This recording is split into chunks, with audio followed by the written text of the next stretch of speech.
Whoopee cushions. Have you ever heard of a whoopee cushion? It has other names like farting bag, poutine cushion, windy blaster, and raspberry cushion. But it also has a history. It's still popular. And I'll tell you where it was invented. Welcome to the Les Paris Extensive English Listening Podcast. Today you're listening to episode 305, which is about whoopee cushions. At the end of the video, there is a list of some of the main words that come up here, so you can refer to them and extend your vocabulary through extensive English listening. Roman.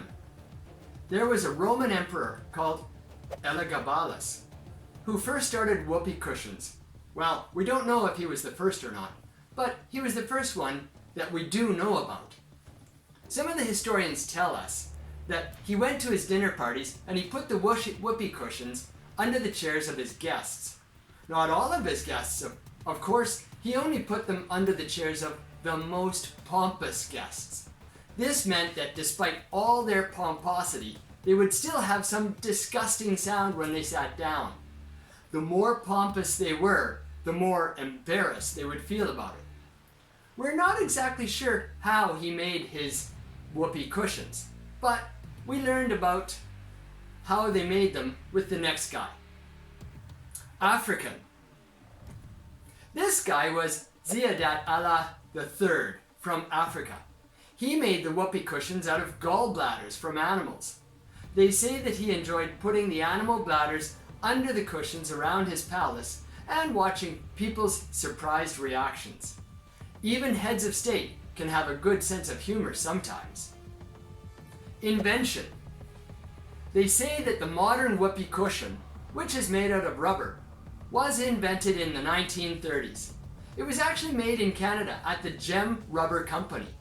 There were some employees who were experimenting with scrap sheets of rubber. We're not exactly sure what kind of experiments they were doing, but they ended up making the whoopee cushion. Probably that was much to their great delight.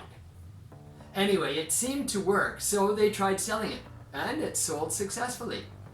We haven't looked back since then. Popular. These things are still popular today.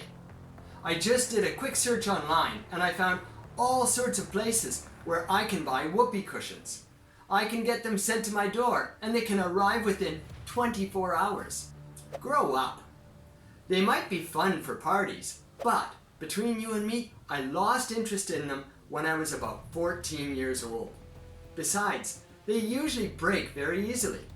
These things are quite delicate, and if you sit on them too fast, the rubber usually breaks at some point, and then it stops making the noise like it should. Bonus bit. As an added bonus, I found a little fact about whoopee cushions that I kind of wondered about for a long time.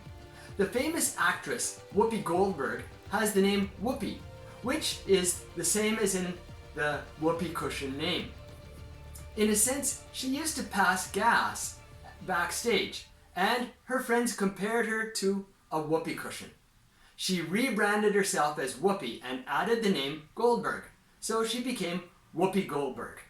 I think that's hilarious, and she's a really good comedian. If you like listening to English for your extensive listening, then hit the subscribe button below so you can get more out of my podcasts. These podcasts are great for listening to a wide variety of vocabulary. To that end, at the end of this video, I'm going to include a list of some of the major vocabulary that's in my podcast. Thanks for listening.